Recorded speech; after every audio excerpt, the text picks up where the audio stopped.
and that ultimately that we just give you the glory today. In your name we pray. Amen. All right, good morning. Sorry, I'm talking too fast already. I'm Chelsea, and I spent my summer in Zimbabwe on a missions trip with Team Missions International. And so I'm going to tell you a little bit about pretty much the whole process to getting to go and how the summer went. Started out at Day Spring like 2 summers ago. God put it on my heart that I was going to be in Africa the next summer. And I was kind of blown away. I was scared. I was worried. My parents were going to flip. But it turned out that God had it under control and it was okay. And so I applied to go with Venture Teams International, which is a group based out of Canada. And they had accepted me, and I was going to go to Rwanda. And they called me in like April, which is like a month and a half before I was meant to leave. And they said, oh, we had to cancel your trip because not enough people applied. And I was like, whoa, God, whoa. Like, I was supposed to be going to Rwanda. This is not what I had in mind. And I was very, very worried because, all these people at church are donating money and they're praying for me. And I had, all this support. And out of nowhere, my trip was canceled. And so I felt bad mostly because all these people are praying for me and now I'm not going anywhere. And so they sent me an email with a couple of links to different groups. And I applied with Team Missions International, which is the group I ended up going with. And I emailed them on Friday, and on the following Monday, they emailed me back and they said, we have a spot for you on this specific team, you're in, see you in June. And God just totally answered so many prayers, and it was fantastic, and now I know why I was meant to be in Zimbabwe and not Rwanda last summer. But so I'm going to tell you a little bit about the trip. So we can go to our first picture. This is my team at our boot camp. We had a boot camp in Florida that we had to go to for 2 weeks, and it was horrible and awful, and I hated it, but ultimately it got us to where we could go to Zimbabwe and have fun, so it was worth it. But this is us. We had to take a team picture, and we all got showered, which is, our shower in Florida consisted of getting lake water into a bucket and dumping our heads in, washing our hair, and then putting dirty water on top of us to rinse our body off, and that was it for 2 weeks. And mind you, it was upwards of 100 degrees pretty much every day, so we were sweating the entire time. It was horrible. But this is me in the bottom left corner in the orange, of course, my orange. And yes, if you'll notice, our team is all girls. And there's one guy who is the leader in the back. His name is Clement, and he's actually a native of Zimbabwe. And he was the only male on our team, and he said at first he was very scared to find out that he was going to be spending a summer with 13 girls.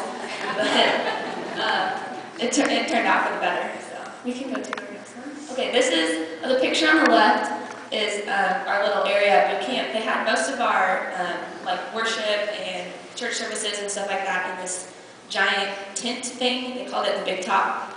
It was like a sauna, and we sat. That's our little section.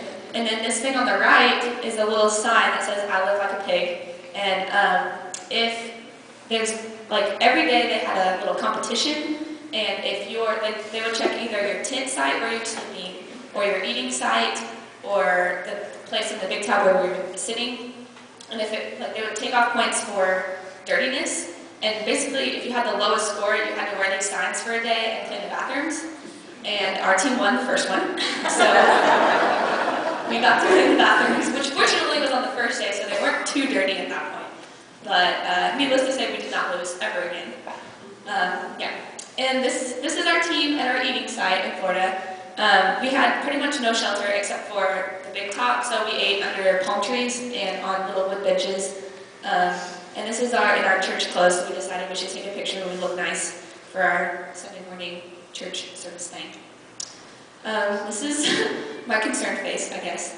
That thing on the right is my tent that I slept in for the first week of boot camp, and then they had to move us around.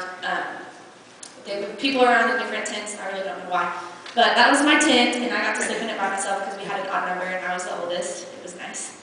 And that's my clothesline. And in boot camp, the first couple days it was fine, but pretty much like 8 or 9 days in a row, it just poured down rain. And we didn't have any shelter except that giant tent thing. So we were either soaking wet, walking to and from our tent site, which is about a mile away, or hiding under the big top all day. So it was pretty miserable. Oh, and with the rain also came mosquitoes the size of the palm of my hand. They were huge and awful and everywhere. So yeah, boot camp was miserable if you haven't gotten that hint yet. So this is our bathrooms. If you'll notice, there's mud and dirt all over the floor. That was a consistent happening in there. I don't know why, but the toilets, we had to bucket flush them because they didn't have running water in there, which means you take a bucket of water and you pour it down the toilet after you go. It was gross. And they didn't have running water in the sinks, so we got to use hand sanitizer, which is sanitary but equally as gross. So yeah, it was definitely a living rough type of experience. This is just us hanging out at our eating site. The bags on the tree right there is our dish bags, and every time we would go have a meal, we would grab our dishes and go eat a meal, go through the line, get our food, and then come back and eat right there. And then we had to go do our dishes in what we called a dish line, and it was set up, and it was like soapy water, rinse water, and then sanitizing water, which nobody knows really how sanitary it is to dip your stuff in there after 500 people, but they call it sanitary. So yes, and this is me doing laundry in a bucket. If you haven't noticed, buckets were a common theme at boot camp. Everything was used with a bucket. So I was doing my laundry in a bucket, and actually my clothes stayed pretty clean once we got to Zimbabwe, where we could use real water, but with lake water it was disgusting. This is pretty much what happened on a typical shower day. We got to shower every other day, which still gross. And we would, because we didn't have any blow dryers or straighteners or hair products or anything, we'd all just French braided each other's hair. So we'd get in a huge line outside the bathrooms and French braid. And that's me in the very top in the light pink shirt braiding. This is just a couple of pictures of, I'm in the orange in the top one, and there's some of my team. And then a picture of palm trees because I thought it was pretty. Oh, and this is what they called the OC, which stands for the obstacle course. Every morning, regardless of what day of the week it was, so for pretty much 15 straight days, at 6 a.m., well, at 5 we'd be woken up, be at what they call rapture practice at 5:30, which basically means make sure everyone's out of their tent and conscious, and if you're not there, you get to clean the bathrooms. And then at 6, we would run the obstacle course, which was about 25 to 30 minutes of obstacles that you run all around camp. I don't know how long the distance was, but again, it was horrible. And this is us doing what they call the books of the Bible, and they have these wooden toolbox things, maybe ammo boxes, I'm not sure what they are. And they have the books of the Bible written on them, and they're all on one side, they're all just jumbled up, and then as a team, we had to pick them up, move them to this other side, and put them in rows in order of the books of the Bible by memory. And only 2 of our team members could talk. So if you got your number called and you didn't know the books of the Bible, you were in trouble. So, I mean, it was a good learning experience, but not particularly fun. This picture is kind of dark, but this is what they call the slough. It was probably from me to the piano wide, and it was about 5 feet deep of muddy water, and you get to swing across on a rope, and if you don't make it, that stinks. You'll be wet for the rest of the day. So I only made it across 3 times successfully, so most of my boot camp was spent wet. This is what they call Jacob's ladder, and it was about 25 feet in the air of cargo rope something.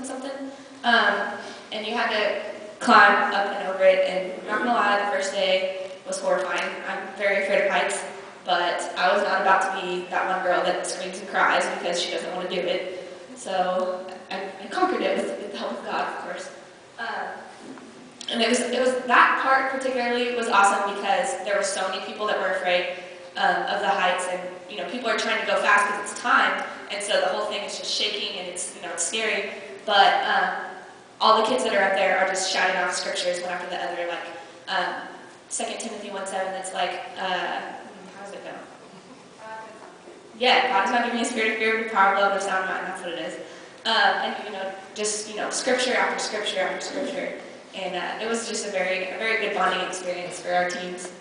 This is us doing the books of the Bible again. And that's us running. We did run the obstacle course. And that's our completed books of the Bible. And we had to memorize a verse in the King James Version every day. And towards the end of the obstacle course, when we would get our books of the Bible done, they would make us recite one of those scriptures with our hands in the air. I don't know why our hands had to be in the air, but they did. And so this is us saying one of those scriptures and have our hands in the air. And at the end of the obstacle course, this is a 12-foot wall. And we were supposed to theoretically get all of our team members up and over it by lifting them up. And there's a ladder on the backside, so you can just climb down. But with a team of all girls, that was pretty much impossible. But like one of the days towards the end, they gave us a couple of guys to help us out that just sat on the top and just pretty much pulled us up and over. But you know, we tried. This is a picture at our tent site. That's if you were lucky enough to get there early and get your clothesline set up, then your clothes might be dry. But if you could set it up under that thing. But if not, you had to tie it between two trees and hope that it didn't rain that day, which didn't happen. So our clothes were soaking wet. This is my friend Annie, and she's holding our tent that is finally put away because we were leaving boot camp that day. It was glorious. So we were really excited. And this is me hanging out on top of our duffels. Now, this is a duffel. This is about almost like what, 3 feet tall-ish. At the beginning, they told us we were going to get to put all of our stuff in here, and this is what we were going to travel with. They failed to mention to our particular team that we're going to Zimbabwe, and this is the first time they've had a team in Zimbabwe for about 12 years, and so they had a lot of stuff they wanted to send over. So they were like, oh, by the way, you are assigned 2 of these, but they're already packed full, so you really only get 10 pounds of stuff instead of 50. And so we were all just like, okay. So pretty much all of our stuff had to stay in Florida, and we got to take like 2 t-shirts and a pair of pants with us to Zimbabwe, and that was it. But we had to lug these around airports, like 5 airports, and we were each assigned 2 of them that weighed 50 pounds. And it was a trying experience, but we all gained some muscle, so it was good. But this is me hanging out on the duffels in the Orlando airport, waiting for our team to get checked in. And there's our hoard of duffels, and this red box had a lot of our supplies in it too. Also weighed 50 pounds, so that's a lot of stuff. This is me in New York. This was at close to midnight, the day that we had flown out of Orlando. We landed in New York, spent like 10 minutes in the airport. Oh, this is the Orlando airport where we were killing time with Legos. Okay, this is our flight from from London to Kenya. I've never been on an international flight before, and the little video screen with the video game thing, super cool. These are some pictures from London. We saw a real double-decker bus, and Lay's potato chips are called Walkers. I don't know why. Massive pizzas, and just other cool buildings and stuff. And this is on the flight from London to Kenya. Yeah, London to Kenya. That's where it was. And that's a picture of the food in clouds. The food was really good. And this is us in South Africa. And let me just tell you, South Africa was an interesting experience for us. We were delayed in Kenya such that we missed our first flight from South Africa to Zimbabwe. Yeah. And so we were just hanging out, like, when are we going to get on our next flight, right? And the people we were supposed to be flying from South Africa to Zimbabwe to, their group is called, or their pilot, whatever, airline, that's the word, was called Air Zimbabwe. And apparently the pilots weren't getting paid enough, and they decided that they wanted to go on strike. So we're hanging out in South Africa, and we're like, well, we are 1 country away from Zimbabwe. We made it so far. And they're like, well, the pilots are on strike, so you're not going anytime soon. And we're like, fantastic. So Kenya Airways, which was the airline that delayed our flight so that we couldn't get to Zimbabwe the first time, told us they were going to pay for our hotel and such not until we could get a flight to Zimbabwe. And so we got to stay a couple of nights in a super nice hotel that was for free. We all got our own room, and it was legit.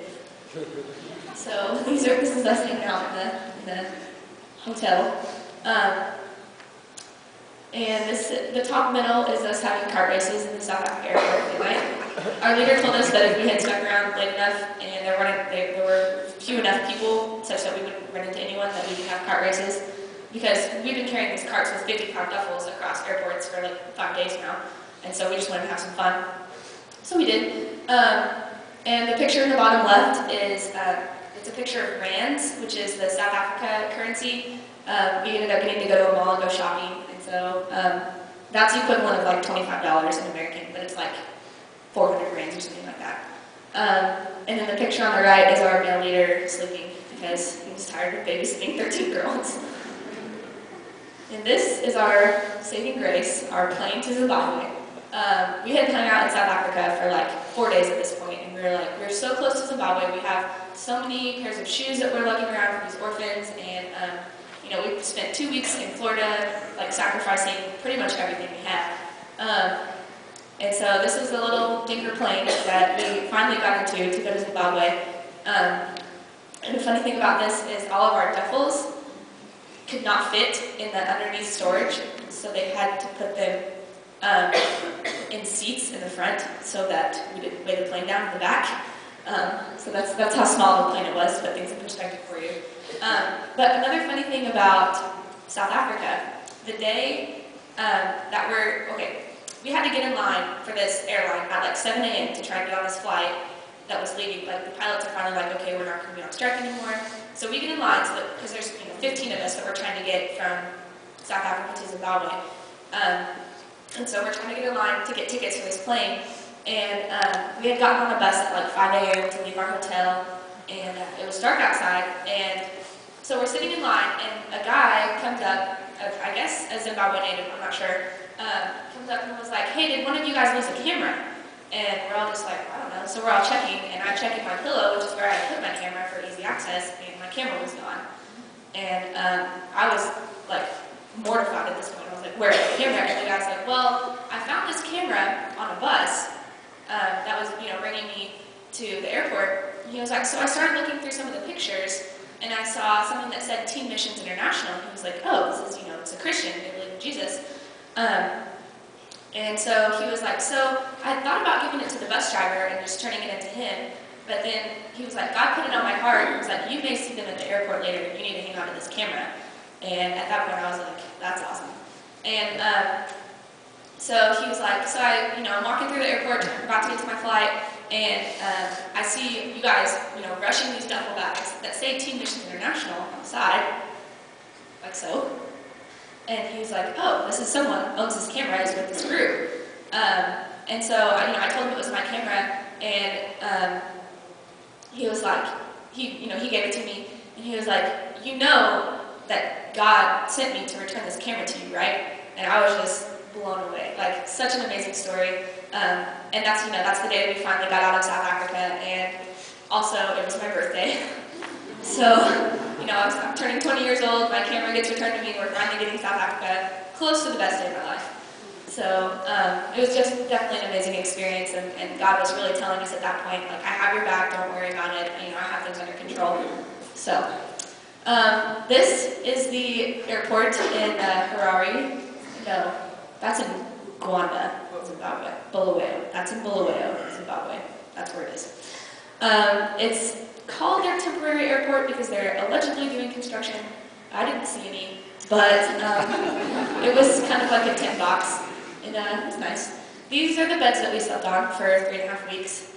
It's like 3 2x4s lined up and like a mattress maybe about 1 inch thick. But fortunately, we were all tired enough for 3.5 weeks that we slept like angels, or I did at least. This was our kitchen. It was tiny, and we had like a stove thing that's like this tall. It was like a gas stove that we cooked our food on. So it was. We brought most of our food with us, so we didn't have to worry about eating native things that would make us sick or anything. So it worked out. It worked out pretty well. This was it's the office on the base that we stayed at, and it's where we had most of our meals and our devotions and stuff like that. We brought in benches from the classroom next door. There's a picture of the classroom coming up, but this is the bathroom. We went to the bathroom in. It's nice. You can go to the next one. This is the toilet that we went to the bathroom in for 3.5 weeks. If you'll notice, there's not a toilet there. It's a squatty potty. And it was an interesting experience for sure. But, you know, at this point we're all like, they've done it their whole lives, why can't we do it, right? And there's a reason why we can't, we struggle.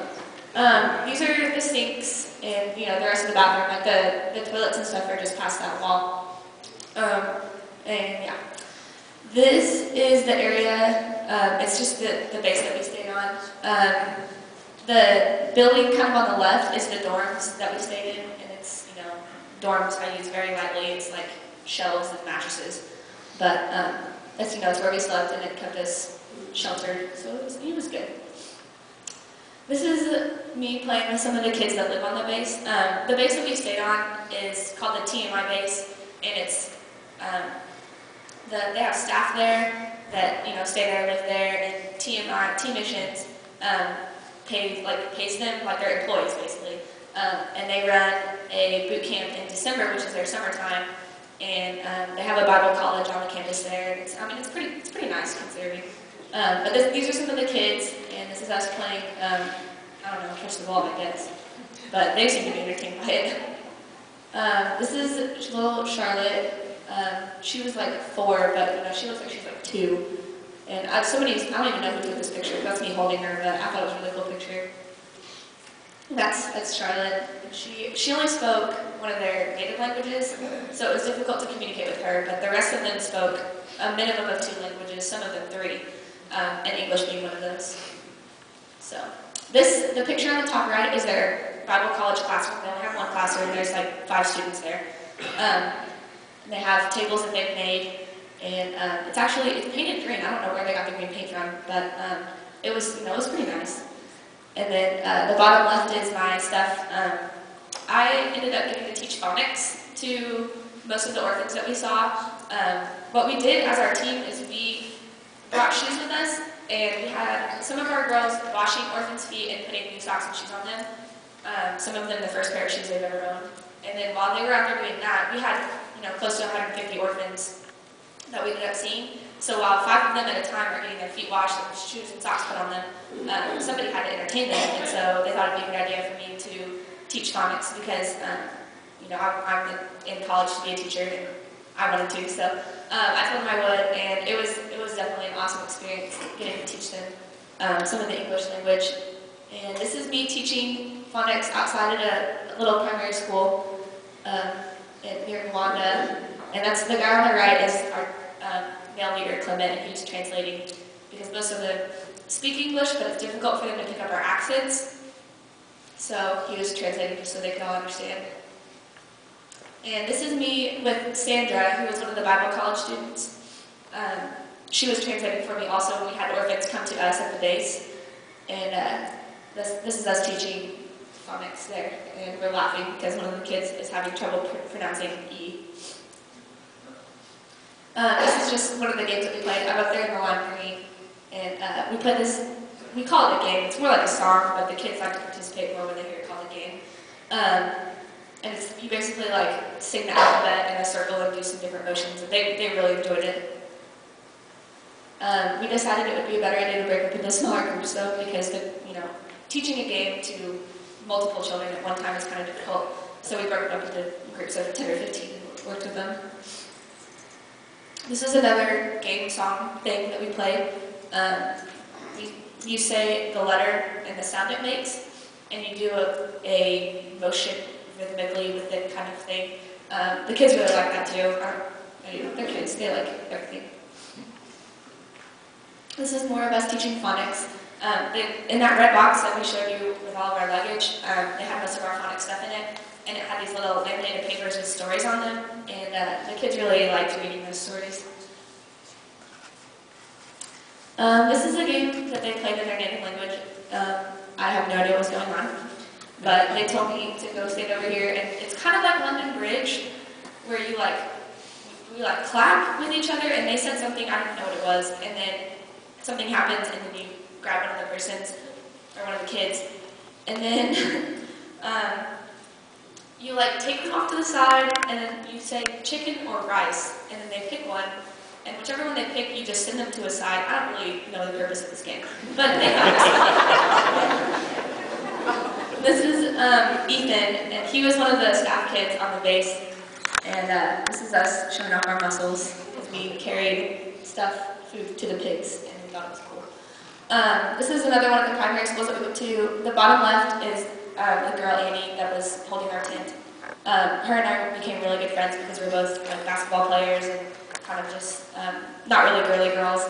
And so we became pretty good friends. But in the picture in the top right is the primary school that we were at. Some of the kids, they came outside and were just looking at us while we were setting our stuff up, which I thought was pretty cool.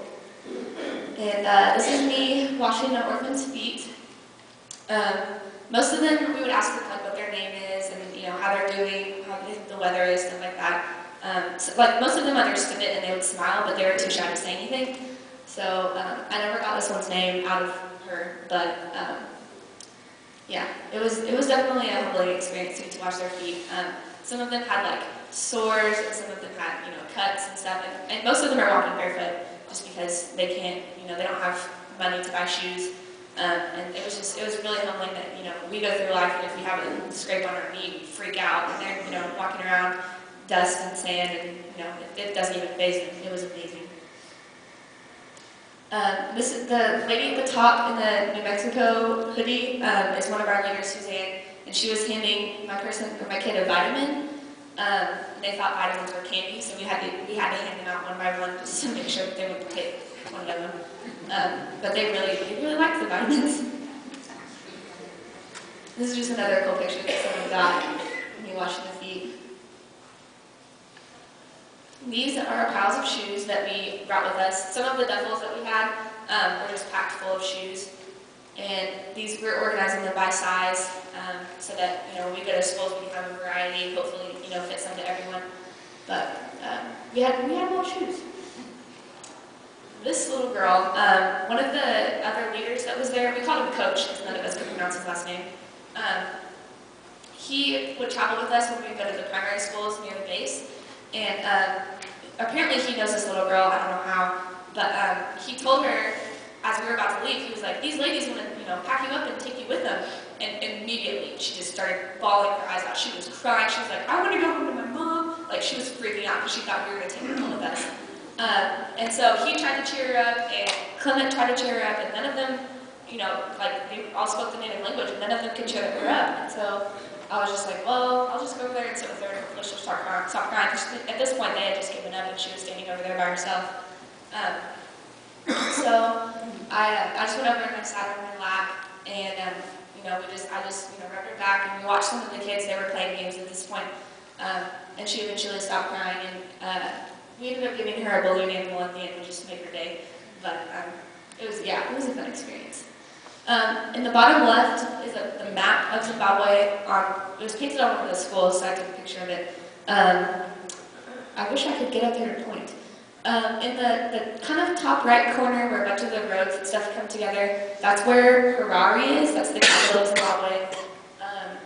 And then kind of the one to the bottom left where some of those roads get together, that's Bulawayo. And that's the city that's closest to where we were. And then we were just a little bit further southwest of Bulawayo, I think. So we're kind of in no man's land, but yeah, it was fun. And then the top right is just some more kids playing games at one of the primary schools. And I'm the one in the lime green at the top. This time it was my job. Instead of teaching phonics, I got to put Vaseline on their lips because it was winter time while we were there, so it was cold. And a lot of them had really dry and cracked lips. And so I got to take a Q-tip and put Vaseline on their lips.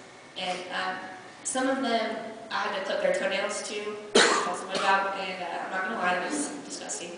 But it was another humbling experience that, they lived through these nasty toenails that are, most of them rotten, or too long that they're cutting into their toes and stuff. And also some of them had head rashes and stuff that we put some lotion on, or they had, if they had a cut or something, we had a little bit of medicine that we could put on them and help them out a little bit. But one of the things that really hit me when we were doing these foot washes was that we're going to help them out for maybe a week or so while this medicine works, and then eventually it's going to come back. and we're not going to be here to, clip their toenails again or to give them more Vaseline. And that's one of the things that's been on my heart a lot is that, they still need help, they still need funds, they still need, medical care and stuff like that. So a lot of the stuff is, in the workings in my head to get a way to help them out a little bit. A lot of the orphans in the back in this picture are very confused about the idea of what a camera is. That's why they're kind of like scowling at the picture. But this is me putting more Vaseline on the little girl's lips. And this is another little one with Vaseline. And that's my Vaseline face. If you can see this little boy, we were like packing up our stuff to leave, and I was just standing there watching some of the other girls play games. And this little boy came up and he grabbed the side of my, we called it a chitanga, which is basically a skirt wrap thing so that your skirt doesn't get dirty. And he just came up and he just grabbed onto me and he just stood there, and I thought it was the cutest thing.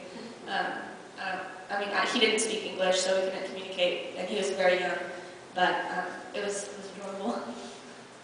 And this is us saying goodbye to one of the groups that we went and hung out with for a little bit.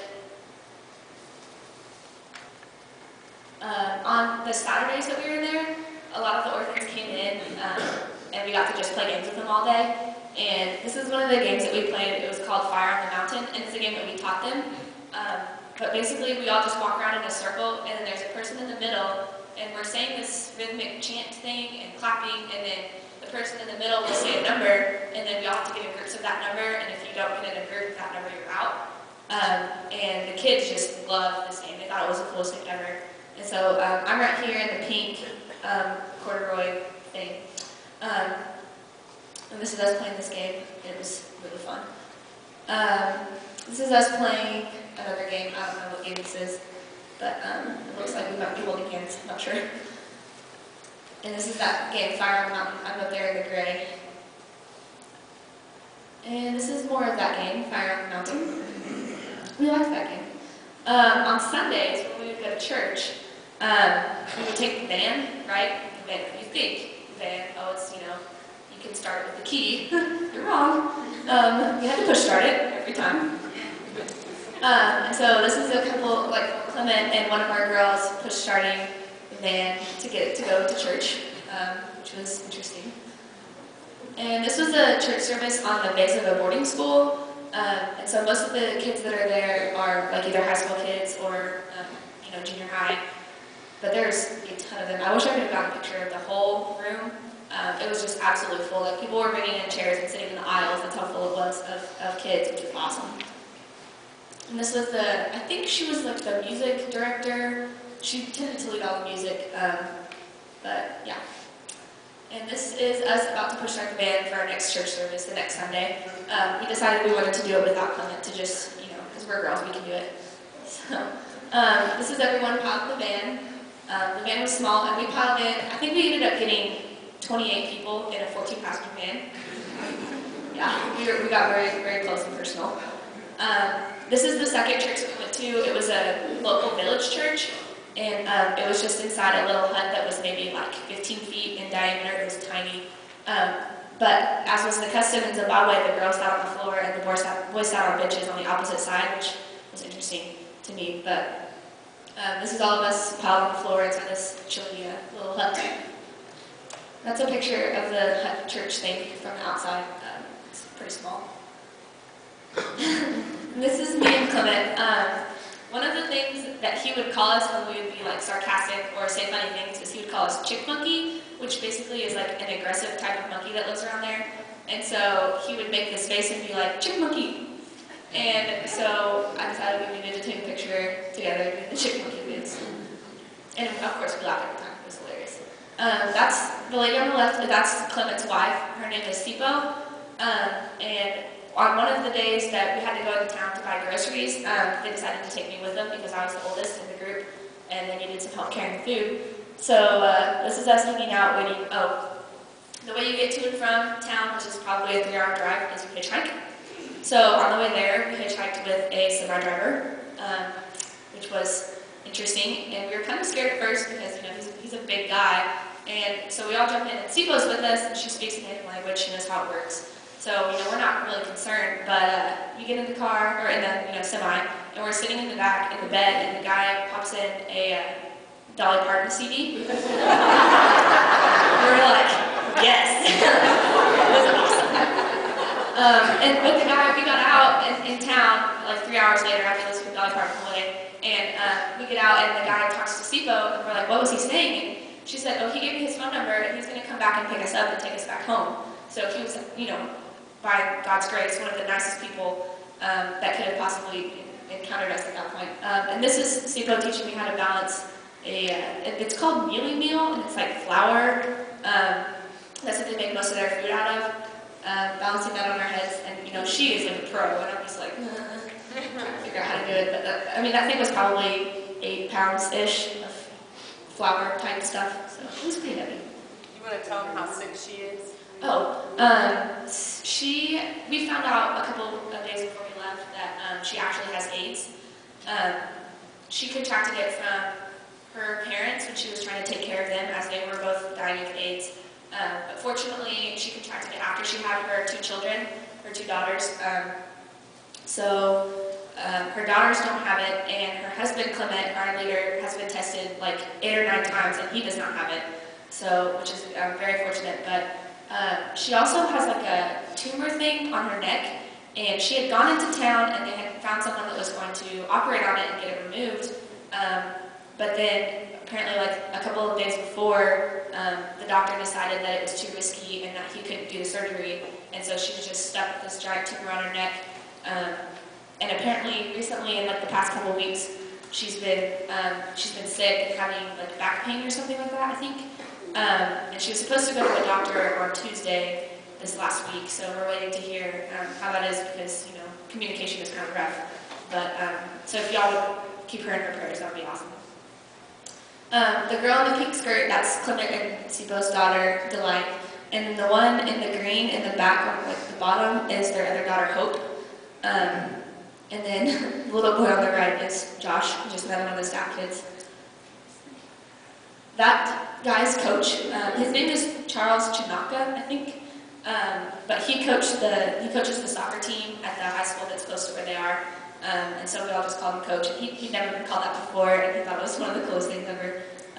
So we liked him, and that's one of his daughters. Her name is Chelsea, so we were best friends. That's his oldest son. His name is Tanashi, and that means "we are with the Lord." And I think it's in Shona, which is one of their native languages, which I thought was really cool.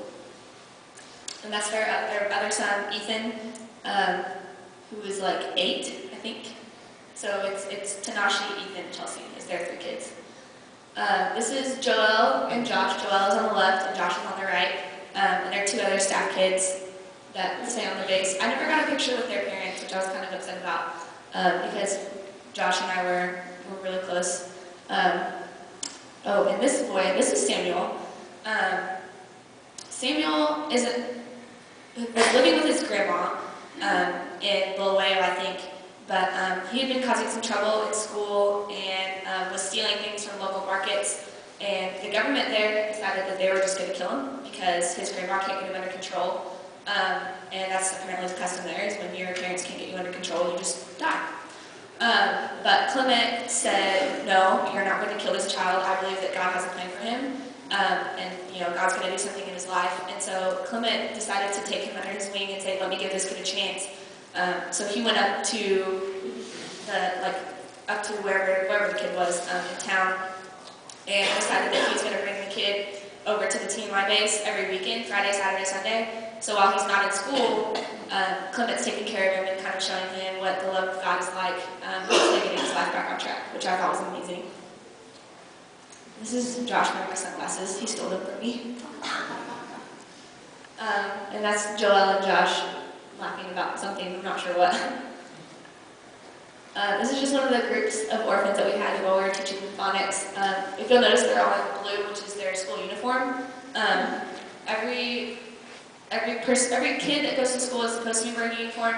Obviously, there's some leniency when like the weather is different, but for the most part, if you don't have a uniform, you don't go to school. So a lot of their they need is proper school attire. And, you know, if they have clothes that are ripped or torn or stained, it doesn't matter. It's a uniform. They can wear it to go to school. So, and this is Josh driving, well, not driving, but sitting in the driver's seat of the van. This lady is balancing a box of oranges and bananas on her head. I thought it was super cool. Like, you know, she's just walking down the street like nothing's going on. So, I was impressed. This is the first banana tree I've ever seen in real life. Those bananas are obviously not ripe, but I thought it was really neat that, you know, there's like hundreds of little bananas that are like an inch long. And it takes a long time for them to grow. I don't know how long, but I thought it was cool. This is at Victoria Falls. There's a picture of I think it's an elephant skull, maybe a mammoth skull. I don't know. It's a real skull. And that's me next to it, so that puts in perspective how big this thing was. It's pretty huge. This is what they called Mount Sinai, which is part of the obstacle course at the base in Zimbabwe. And it was just outside the base, but you got on this like big slab of rock and there's just mountains everywhere. It was beautiful. And so we're out there just messing around and taking pictures on our first day there. And this is me and Tanashi and Joel and Josh on the last day, just hanging out. This is what I slept in regularly. They gave us a hoodie, a long sleeve shirt, and a hat to take with us, and we got to wear it while we were there, but then we left it there so that the people there have something. So they gave me that little corduroy thing, and under that is a long sleeve shirt and a t-shirt, and I have sweats on and 2 pairs of socks and a hat because it was freezing the first night there. So, and our, you know, the walls in the dorms that we're staying in are just concrete, so they don't really insulate at all. This thing, they had these like lining the walls of the base, kind of. They're like really, really thorny, and they're supposed to be keeping the snakes out. I thought that was interesting. They keep the snakes out of the walking paths. They have like individual ones lining, and then they have giant bushes in places, I guess, that more snakes tend to turn up. But like during the summer, it's apparently a big problem. While we were there, it was winter, so we never saw any, but I thought that was interesting. And this is us goofing off with Josh. It's me and some of my team members. And Tanashi. And this little girl in the bottom, her name is Charity, and she is the cousin of Joel and Josh, and her mom, I think, had recently passed away, and so she was living with them.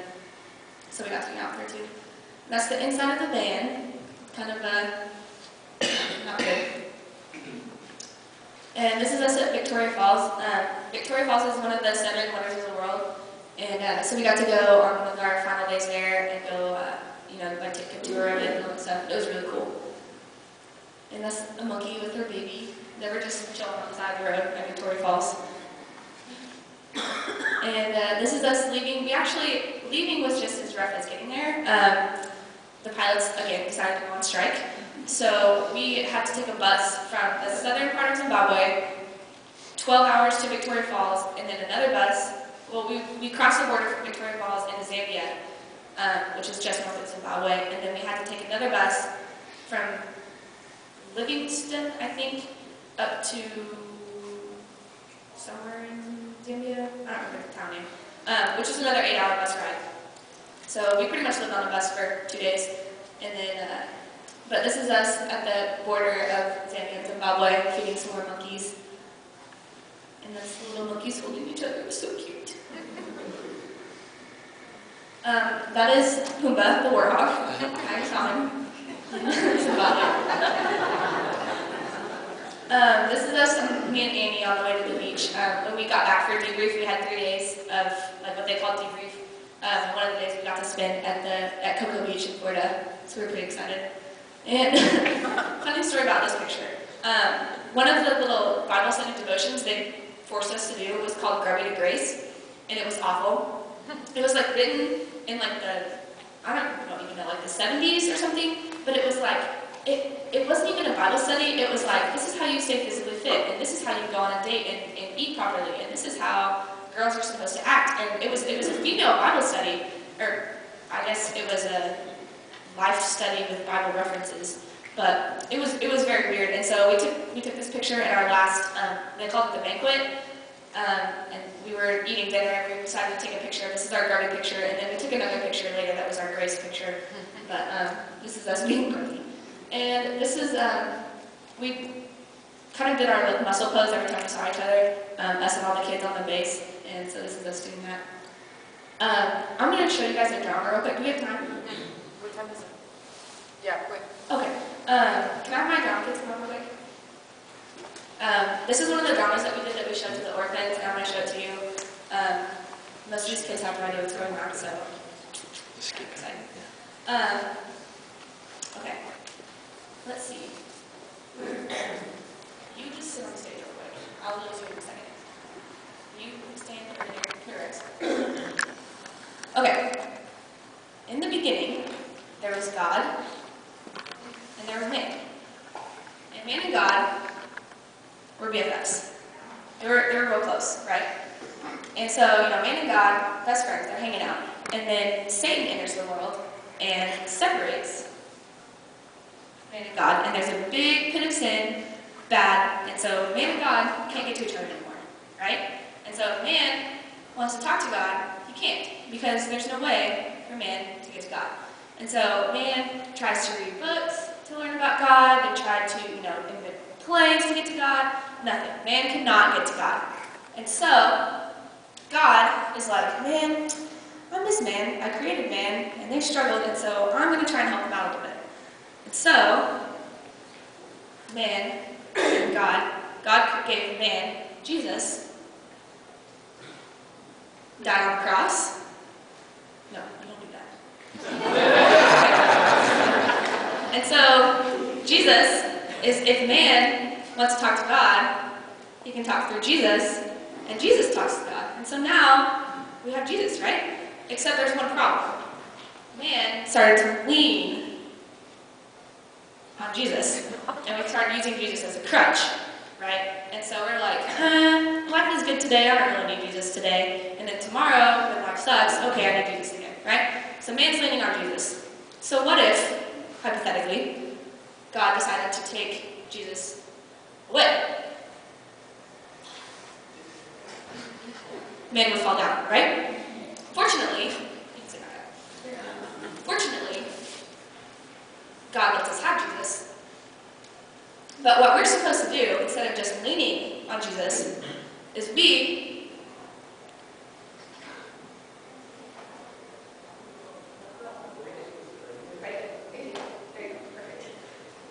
put your arm across. Okay. So we are supposed to cling. You're supposed to. There you go.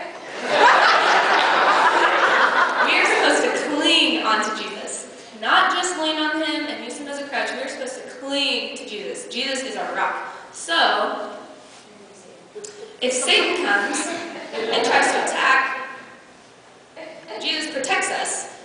And wherever Jesus goes, we follow.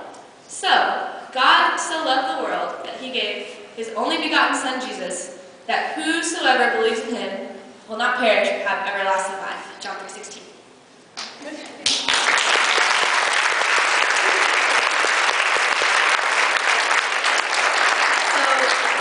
one of the dramas that we did. We showed the orphans, and they really liked it. They thought it was hilarious when they fell down. But after that, we'd be like, so do any of you guys want to, accept Jesus into your heart and cling onto him? And it was amazing, the number of hands that just immediately went into the air. They just ate that up, which was amazing. And that was actually taught to us at boot camp by one of a native of Uganda who had led a team before. And the team that he was leading decided that they didn't want to do a presentation. They thought it was stupid, that they didn't want to sing today, whatever. And so he was like, it started with me and a bunch of stubborn kids. And it turned out that they realized that what they were doing was for Jesus, and it turned out for better for them. It turned out to be a really cool story. So that's all I have for you today. Show some of your things. Oh, I'll show you some of the things that I got. This and these two baskets right here are all hand woven. I don't know if you can see them. The ladies that stay on the base wove a lot of these things that they let us buy from them, and they were really cool. Here's a couple of these baskets. And y'all can come up and look at these after if you want to. This is a little wood thing, and it was not handmade, but it was hand painted by one of the ladies on the base, and it has little giraffes on it, and it's really cute. And this is one of the things that Clement's wife Sipo made. And it's just little straw things with yarn woven into it, but there's like a little thing that you can hang on the wall, and I thought it was really neat. And then, lastly, these are the little chatingas that we got. And what we did was, when we would travel from place to place, we, where's it? There it is. We had safety pins, so we kind of cheated because they just fold theirs. But we just wrap them around, sorry, like this, and that way, when you ride in the sketchy van, your skirt doesn't dirty. So,